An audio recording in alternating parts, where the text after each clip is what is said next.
During last week's update on protecting the 45th general election from foreign interference, we outlined a new candidate security program and addressed the threat posed by transnational repression. A reminder that the candidate security program is in place for those who feel intimidated or threatened. The program provides an additional layer of security through unarmed private sector security services to candidates. More information is available at the Democratic Institution's webpage. Un certain nombre de questions ont été soulevées sur la façon dont le gouvernement du Canada collabore avec les plateformes de médias sociaux. J'aimerais donc vous présenter plus d'informations à ce sujet aujourd'hui, en plus des mises à jour de la semaine. We will also be sharing an overview of CSE's Cyber Threats to Canada's Democratic Process report. The panel of the Critical Election Incident Public Protocol continues to meet and receive regular briefings from the Security and Intelligence Threats to Election Task Force, also known as CITE. At this time, the panel has not found any incidents that have impacted Canada's ability to have a free and fair election. Pour le moment, le groupe d'experts n'a relevé aucun incident nuisant à la capacité du Canada de tenir des élections libres et équitables. We are aware of an information operation targeting the 45th general election on the social media platform WeChat. The information operation was launched by Yoli Yomien, WeChat's most popular news account. Intelligence reporting links the Yoli Yomien account to the PRC, Chinese Communist Party's Central Political and Legal Affairs Commission. The content of this information operation contains story about the Prime Minister, Liberal Party of Canada leader, and candidate in Nepean, Mark Carney. This content has been amplified in a coordinated and inauthentic way. This information operation had contrasting positive and negative narratives, first amplifying Mr. Carney's stance with the United States, and then targeting his experience and credentials. The CITE task force assesses that the foreign state-backed information operation was intended to influence Canadian Chinese communities and look to mold perceptions about the candidate. The campaign received high levels of user engagement and views, between 85,000 and 130,000 interactions, and an estimate of 1 to 3 million views. WeChat developer Tencent reports that the platform itself has over 1.3 billion monthly active users, but has not disclosed how many of those users live overseas. The activity saw large spikes of what is believed to be coordinated inauthentic behavior on March 10th and 25th, 2025. Following increasing levels of engagement on the platform, the Liberal Party representative was briefed about the findings on April 6th. The CITE task force will be discussing this issue with Tencent, the developer of WeChat, later today to raise our concerns. As part of our efforts to be more transparent with Canadians, we have also published a backgrounder which details our findings about this latest information operation. This backgrounder is included in the news release being issued today. At this time, the panel has determined that this is not affecting Canada's ability to have a free and fair election. This case is contained to one platform and has not spread further, nor is it affecting Canadians' abilities to make informed decisions about their vote. Les Canadiens doivent retenir qu'il s'agit d'un compte soutenu par un État étranger et que l'information qu'il diffuse pourrait être destinée à manipuler l'opinion publique. We continue to encourage Canadians to verify and question the information they see online. L'espace numérique est au centre des discussions sur la protection des élections du Canada. As outlined in previous CITE task force briefings, the current threat landscape is unique from previous election periods, in part as threat actors adapt their methods and conceal their foreign interference activities. Cette évaluation s'applique également au paysage numérique, compte tenu des progrès des technologies émergentes, y compris l'intelligence artificielle. For instance, mis- and disinformation online can be fueled by artificial intelligence through its ability to leverage algorithms to amplify messages and content, and its ability to further generate fake images and videos such as deepfakes. This was underscored in a recent Government of Canada statement of Canadian democratic principles. that calls on all of society to take action to protect the democratic principles of integrity, transparency, authenticity, and accountability. It is also why the government has been engaging with representatives from social media platforms and tech companies for several months to discuss our mutual commitment to free, fair, and secure elections. These discussions are ongoing and have been productive. Le maintien d'une communication ouverte avec les intervenants de plateformes de médias sociaux est particulièrement crucial pendant une période électorale. Government of Canada officials are meeting regularly with platforms to share information on emerging issues and encourage them to uphold the principles of integrity, transparency, and authenticity. We also engage platforms to share information regarding online activities that may threaten democratic process integrity, such as foreign information manipulation and interference operations, suspected bot activity, and coordinated inauthentic behavior. Nous comptons sur les plateformes des médias sociaux pour honorer leur engagement et faire respecter les normes communautaires. Each platform has their own rules in terms of services and ways to report disinformation. Content that violates these terms should be reported to the platform. Questions about social and digital media platforms' actions or services should be addressed directly with the individual platforms. It is important that we all remain vigilant and proactive to help ensure the safety of our collective digital environment and the integrity of the information we consume online. We cannot and will not take for granted the system that underpins our rights, freedoms, and Canadian values that we hold dear. Democracy thrives in the light and in our collective actions. The panel will continue to meet regularly to be briefed by the site task force. This will be done at least once a week or more often as required. Jim Bronskill, Canadian Press. Good morning. Concerning the operation against Mr. Carney that you outlined today, could you provide us with a little bit more information? There's some in the materials, thank you. But about the intent and nature of the information that was amplified online. So maybe I'll start and then I'll turn it over to Larissa. So I don't think we can speak to the intent. I will say that the PRC should not be trying to shape the opinions of Canadians, especially during an election period. But it was the RRM who was involved in this. So Larissa, maybe you'd like to add to that? Sure, thank you. I agree with Lori-Ann that we're not going to speak to the intent. I think at our first tech brief we spoke about China in general and how we see them behaving in the Canadian ecosystem and in other elections. In this case, as we've noted in the news release in the backgrounder, there were contrasting positive and negative narratives. I think what is important for all of us to take away from the information being presented today is that intelligence links this account to entities of the People's Republic of China, and so whether that's the narratives about Mr. Carney, any other public figure in Canada, or anything else, it's important for Canadians to understand this link that has been covert. Concerning the timeline, you indicate that a Liberal representative was briefed, I believe, yesterday.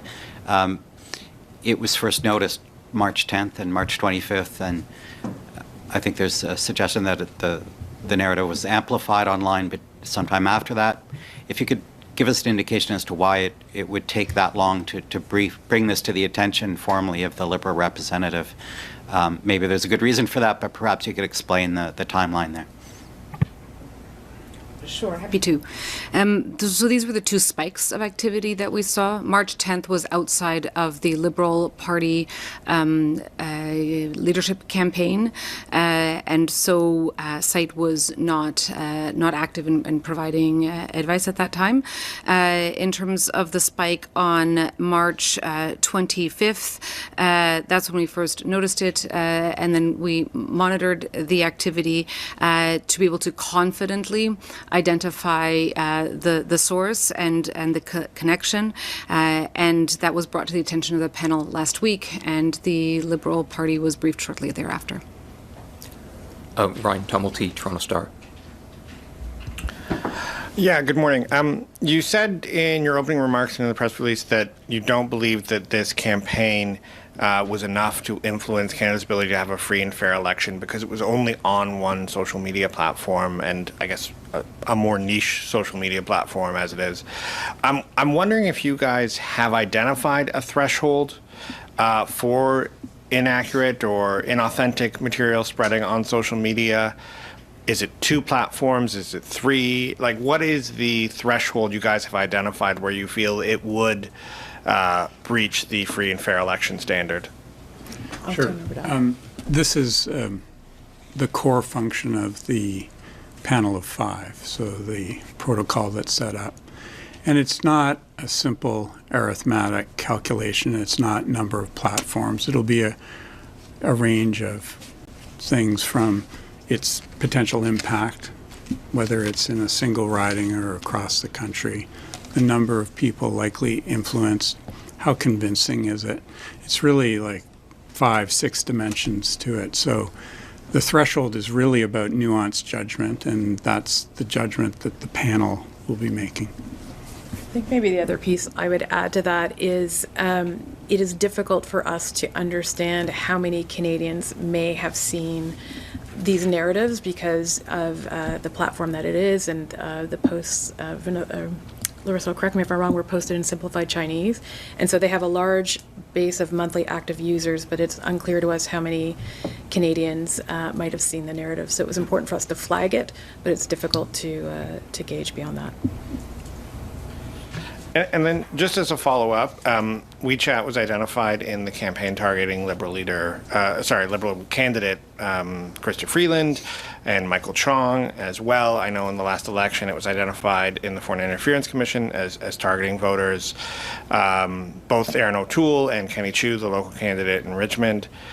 I'm wondering what your interactions with this company have been, and also sort of what recommendation you would have to Canadians who may still look at WeChat as a reliable source of news and information. Larissa, can I invite you to take that question? We've engaged with Tencent on a number of occasions and at various levels, and we've done so in collaboration with our colleagues. They are the kind of conversation that we have with the other platforms as well, where where our approach is to point out the activity that we're witnessing that we believe contravene their terms of service, and ask them to turn their attention to it. We do not ask the platforms to take specific action other than to pay attention to this material, because it's not the government's role to be policing these platforms or telling private companies how to behave. But they have their own terms of service, and if we see something, we ask them to compare. And that's been the discussion with Tencent as well, and will continue to be. And on whether to accept it as a reliable source of information? There are so many platforms out there, so many sources of information. When we see something specific in the context of site, the purpose of these briefings is to bring that to the attention of Canadians. And we hope that we all learn from this also what the sort of more general principles are that we should apply to our consumption of social media. And today we're providing a very important piece of information about the #1 most popular account on WeChat. I see 2 questioners in the room, the Globe and Mail and Parliament today online, and 9 minutes on the clock. So I think we can make it, but we'll start with Peter. Go ahead. Thanks. Peter Mauser from the Hill Times. Does the government have any specific plan or ability to counter disinformation that's sent to Canadian voters who speak only Chinese or primarily Chinese? Oh, products. Yeah, so for Canadians who speak only Chinese, we have available to them advice on how to ensure that they are not being subject to mis and disinformation. This has been translated into 10 languages, and I believe 2 types of Chinese are part of that product base. Those products are available on the Democratic Institution's Yeah. website, including a toolkit. I'm just wondering, you mentioned before these briefings are a big part of the work that you're doing to try and fight back against this stuff, but if no one in here is publishing in the Chinese language, then how does that community get these messages that what they're seeing on their screens might be disinformation? There are other ways that we get out the word to Chinese diaspora groups. There is, for instance, the Digital Citizenship Initiative, which has been in place for about 6 years. There have been over 150 different projects. Some of them are targeted, or they're projects that are with minority language groups, and their purpose is to promote things like digital citizen literacy and critical media literacy as well. So that would be a way to get out the word in the community generally.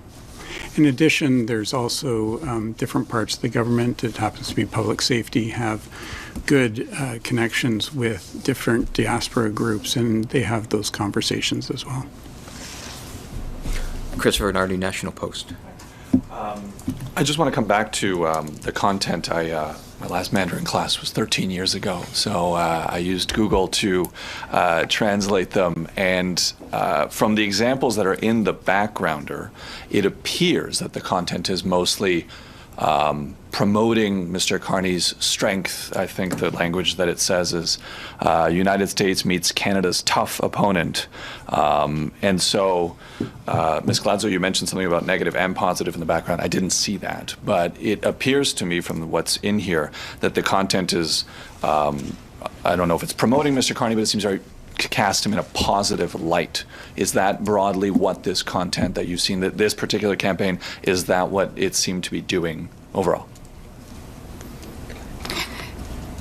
We monitored over the period of time specified, and we saw positive and negative narratives. I think a really important aspect of the work that we do in CITE and in these briefings is to not further amplify information that is out there at the interest, at the behest of a foreign government. And so, there were positive and negative. So then what would be the point of the campaign if they're both undermining him and promoting him?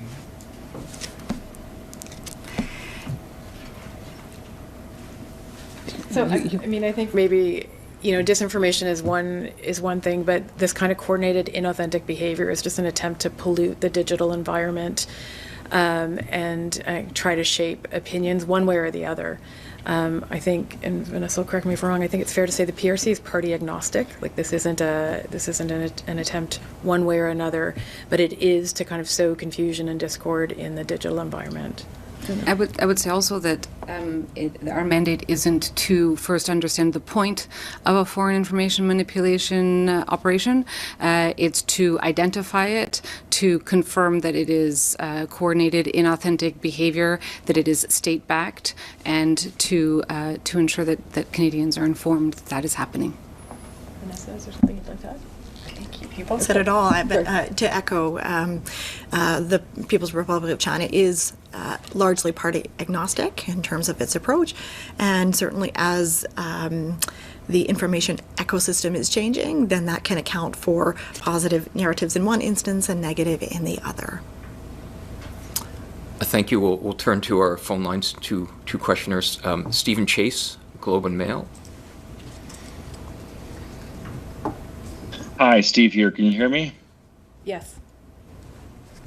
Okay, I just wanted to ask if you could give us a copy of these articles that were, provide copies to the media of these articles that were circulating so we could further analyze them, because as Chris said, they seem to be largely promotional and positive towards Mr. Carney. So I'd like to ask you as well to explain what you mean by, in layman's language, amplifying narratives in a coordinated and inauthentic way. What does that mean in layman's language? Sure. So you can imagine how you behave on social media. You see something, you like it, you write a comment on it, and over time, a story can spread if it's popular, or if it doesn't, it dies. We're all familiar with the concept of something going viral, something spreading very, very fast, and through digital analysis, we can see what is the mechanism of that speed of spread. Who is doing the spreading? And so when we talk about coordinated and inauthentic behavior, we see things, for instance, like the same headline appearing across multiple media sources, foreign media sources usually, using the exact same headline and being posted within minutes, if not seconds, of each other. So that's not a typical organic kind of spread of information.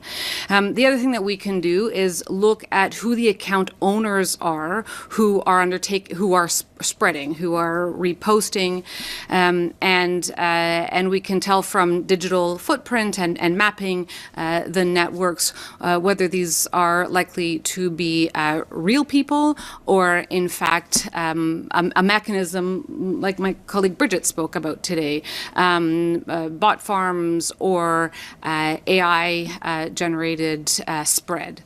So that's a couple of examples of what we would call coordinated and inauthentic behavior.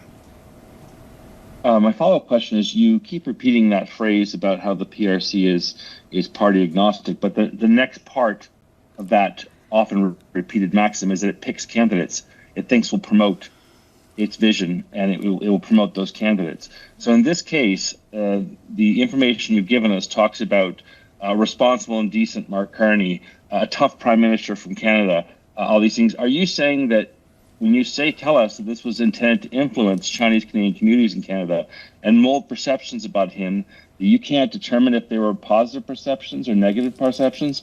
You don't have that ability?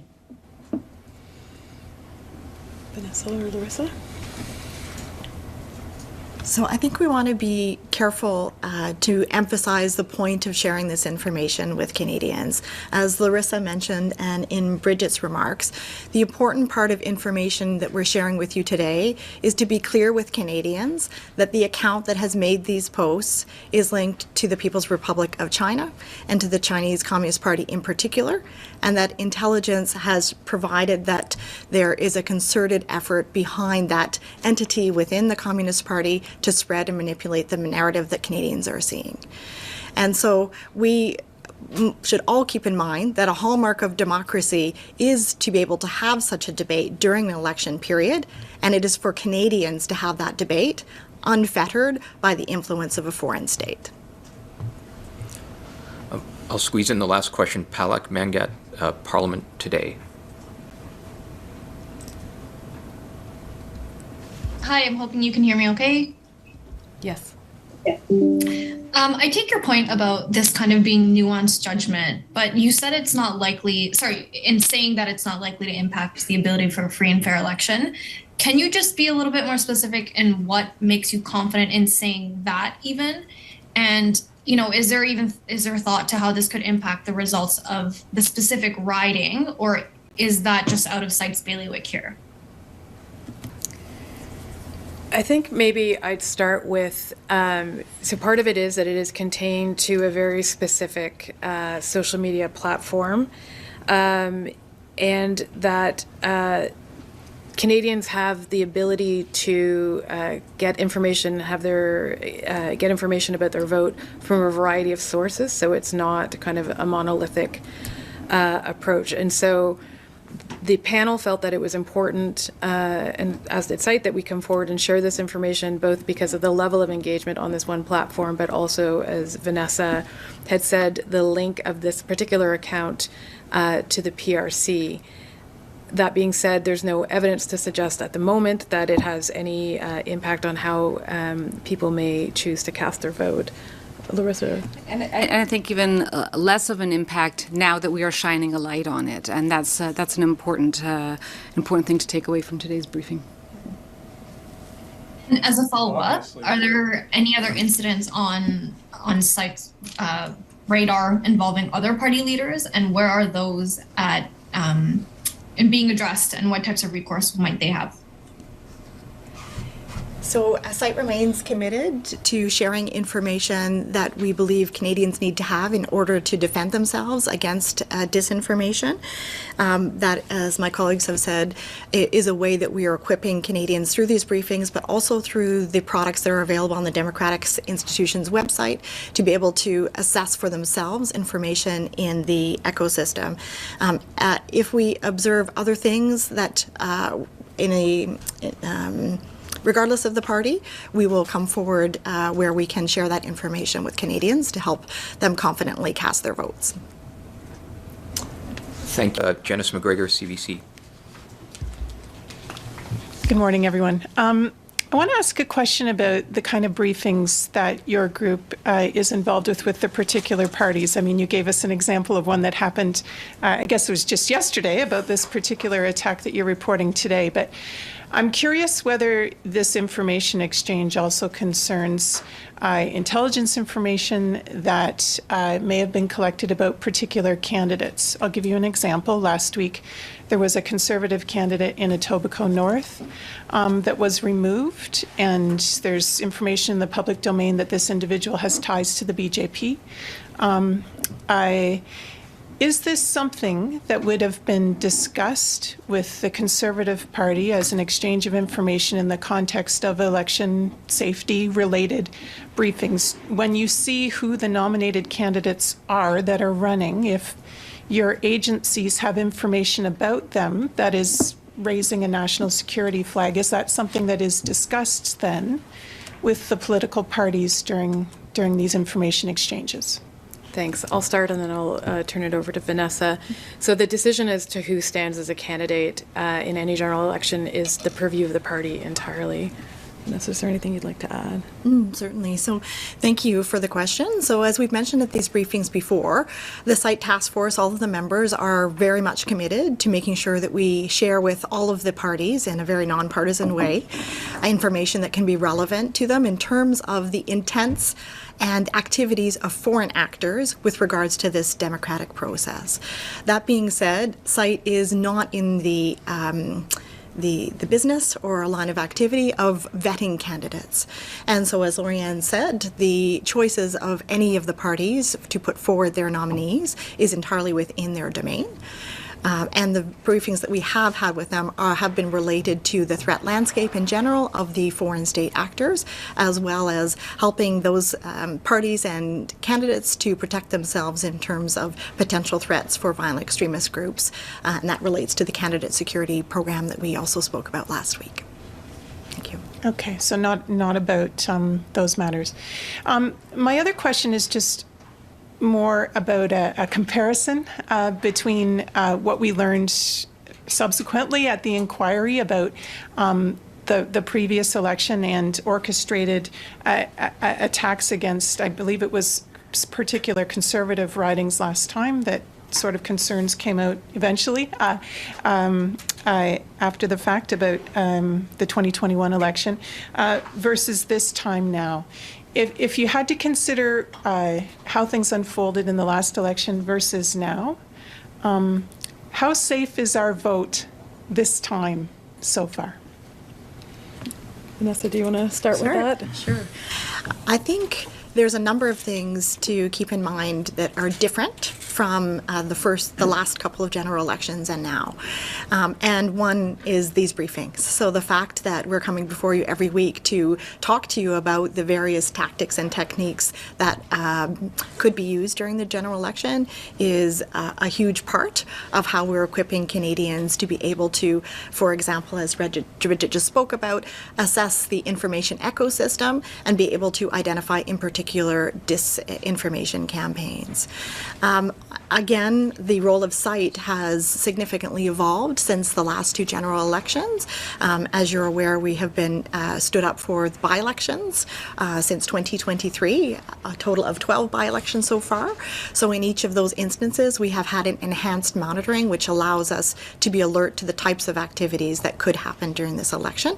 And that's why you saw such a robust discussion in our first tech briefing of the threat landscape and what we expected to see, and why the themes in these briefings have been over the types of activities in a range of domains that we might be concerned about during this general election.